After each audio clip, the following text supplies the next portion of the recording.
charismatic, the Che Guevara of the Muslim world. He is totally a product of the Afghani war. The CIA has admitted it, and he's accepted it, that he was trained and encouraged by the CIA during, the early 80s. He is made for the era of television. You need heroes who are bigger than life, and he did not come bigger than Osama bin Laden. Apart from the heroes they created, the Mujahideen had another secret weapon: their faith. For the holy warrior, death in battle is an honor, life is a sacrifice, and the reward is paradise. Faith. Faith in victory, faith in personal redemption, faith in the positive consequences of individual sacrifice was a very major motivating factor in making the Afghans fight in a way that the Soviet recruits could not fight. But faith was fighting a Soviet superpower, and inevitably the roll call of martyrs grew. Then, in 1986, American support arrived in the shape of Milt Bearden, the first CIA man to conduct missions inside Afghanistan. By the time I arrived on the scene, we're talking about 1 million dead, maybe 1.5 million had been wounded, and Iran and Pakistan were just overloaded, jammed with refugees driven out of Afghanistan. So I was confronted with the sights and sounds of a situation like that, and it allowed one not to have any reservations about what we were doing.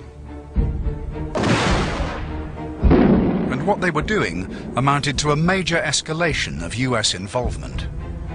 Milt Bearden was brought in to teach the Mujahideen fighters how to use the Stinger missile. Up until 1986, all of the weaponry that we had provided to the Afghan Mujahideen was Warsaw Pact. And the Stinger was apple pie. It was red, white, and blue, American. The Stinger is fire and forget. They know that there is a movement of helicopters coming from Kabul, and they're waiting for them. They come in, they turn on their Stingers, and the first gunner fires. It just flies across the sky with that big white plume behind it, and it hits the first helicopter, brings it immediately to the ground right beside the runway of this airfield, and then they get 2 and 3, just in quick succession. They come all down, and it turned the war around. The relentless war in Afghanistan lasted 10 long years, with the loss of 15,000 Russian lives and over 1 million Afghani lives. The once mighty Soviet army were humbled, defeated, and sent home in 1989. This had proved to be, as Brzezinski had hoped it would, Russia's Vietnam. I felt good when the Soviets retreated across that river. I felt really good. I felt that the effort was not in vain, and that this was also the beginning of something much greater, namely that the retreat across the river from Afghanistan was not just a retreat from Afghanistan. It was the beginning of something much bigger that we saw subsequently. In fact, it seems the defeat at the hands of the Afghan Mujahideen was the beginning of the end of the great Soviet Empire. As the Soviets withdrew their army from Afghanistan, very sharp notice of that was taken by the people of Hungary, Poland, and East Germany. And I think they were emboldened to do what they did throughout the summer of 1989, when the Hungarians were the first to see clearly that the Soviets could not move against them again as they did in 1956, and they cut their wire with the Austrian border, on the Austrian border, and opened up the Iron Curtain the first time.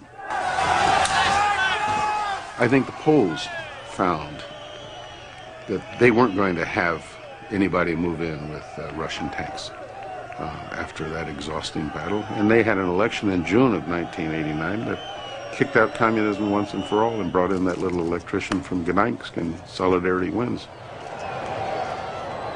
And I think the East German people who were out in the streets all through the summer, first in tentative numbers of a few thousand and then up to 500,000 in Leipzig or 1 million, they also felt that they could do this because the Soviets simply weren't coming this time.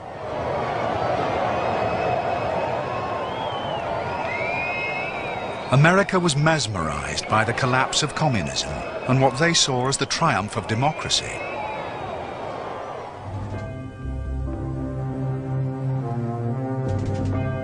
But Afghanistan, the land where the Soviet superpower had first been defeated, lay in ruins. Up to 2/3 of its population had become refugees. The greatest mistake that was made by the United States during that period of the Afghan war and thereafter was that once we had won the war, or once, or I should say the Afghans won the war with our help, we walked away.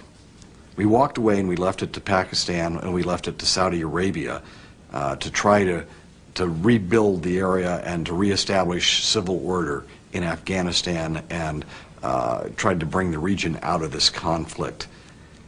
That was a terrible mistake. The Americans walked away from Afghanistan, leaving the Mujahideen feeling betrayed. At the end of the Afghan war, many were deported back to their own countries. Some were arrested on arrival, some executed. They now posed a threat. They were taught skills from how to garrote a man with a wire from behind, how to capture a village with just 2 or 3 people, how to blow up a railway line, how to sabotage an oil refinery. Nobody seems to have foreseen the consequences of training and arming all these young men, who, many of whom had no other professional skill or interest in life, to be very fierce fighters and, if you like, terrorists. We spent billions of pounds fighting the Cold War, and it was Osama bin Laden and his people in Afghanistan who fought our war, who gave million people who gave life to fight communism in Afghanistan. That's what we need to remember, that those million people sacrificed their lives for the West to destroy Soviet Union. And it suited us to have Osama bin Laden building roads and building hospitals, who became a hero. He became a symbol of jihad and mujahideen. The holy warriors were now on the run as international fugitives. As they shifted their attention from communism to the struggles raging in the Muslim world, they found a new cause. But as they spoke the language of jihad against what they saw as oppressive regimes, their uncompromising demands for change were not welcome. What they were fighting in Afghanistan for had the support, for instance, of Washington, London and Paris.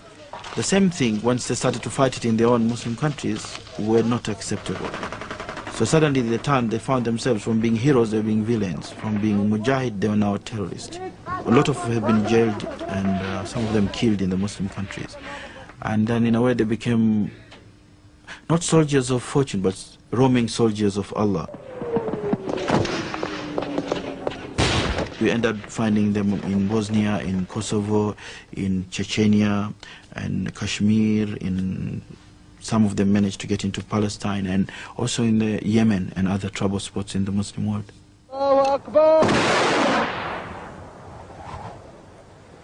The arms supplied during the Afghan jihad were not recovered, and the facilities set up during the war, religious schools, training camps, the nursery slopes for the Mujahideen, had matured into what were soon being described as schools of terrorism.